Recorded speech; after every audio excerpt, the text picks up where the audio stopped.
My name is Carla Joelle Brown. I'm from Baltimore, Maryland, and I'm a filmmaker and wanderluster. And I'm here with my dad, who I don't fall far from his tree. The original intention of traveling up to the UP of Michigan was to continue to retrace my maternal grandparents' travels.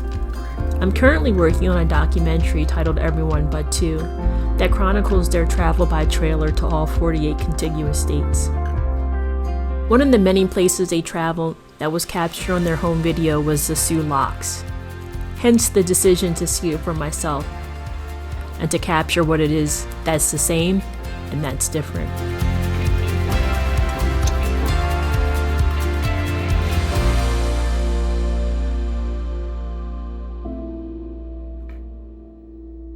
Ironically, this trip has become symbolic of where I currently am in my life. What you're seeing is a snapshot of a pivotal point where things are different and alike, or the road has opened, if you will. Only days ago, I had to walk away from a job where I was employed for 15 years. For some time, I knew it wasn't for me. While retracing my grandparents' travels these last 7 years, I recognized that I thrive on the road, exploring and experience and sharing. It had grown increasingly difficult to be confined to an office. Part of this I also blame my father for. The wanderlust, that is. I'm not sure if my grandparents are indirectly or directly responsible for his lifetime desire to travel, but out of our immediate family, the two of us have it bad. Inasmuch as he supports me on my travel and lofty shenanigans, it is always sprinkled with parental concern and advice.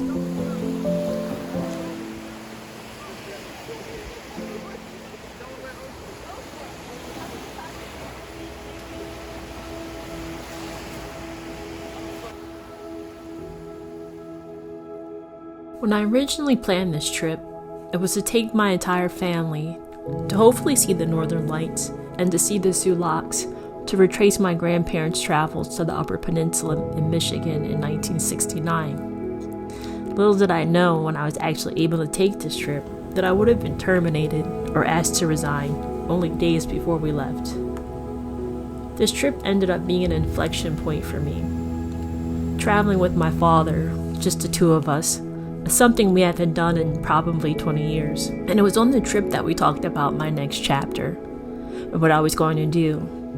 And he always supported me growing up, always asking me, what would you like to do every day when you wake up? What brings you joy? What do you have a passion for? And we had a chance to have this conversation in depth while we both had the opportunity to do something we mutually enjoyed, which is traveling and being in the outdoors.